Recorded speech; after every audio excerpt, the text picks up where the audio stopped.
Mga kabalita, mahigpit po ang seguridad na ipinatutupad ngayong araw sa Negros Oriental na nasa ilalim ng COMELEC control.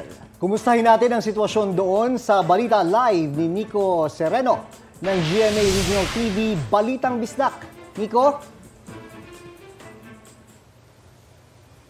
Connie, June, nagpapatuloy nga ang butuhan dito sa Negros Oriental na dinagsa ng mga tao. Maaga pa lang naghanda na mga guro para sa pagsisimula ng eleksyon. Mula sa pagsigurong matiwasay ang kanilang classrooms at polling places. Ang ibang guro maaga nang kumain dahil mahaba-haba pa raw ang araw na bubunuin nila ngayon. Insaktong alas 7 ng umaga binuksan ang mga polling precincts. Ang Negros Oriental High School mayroong 13 clustered precincts.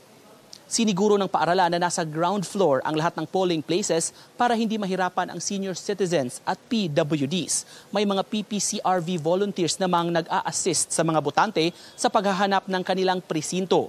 Ang buong lalawigan ay mayroong 557 barangay at 2,830 clustered precincts sa kabuuan. Ayon naman sa COMELEC Provincial Supervisor na simulan on time ang eleksyon sa lahat ng mga presinto sa buong lalawigan at walang anumang problema sa pagsisimula ng botasyon.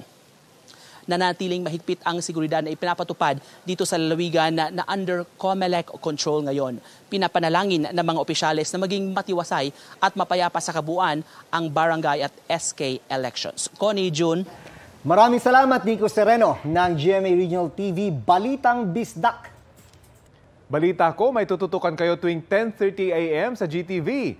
Alamin ang mahalagang balita at impormasyong dapat nyong malaman sa Balita Ko tuwing Lunes hanggang Biyernes.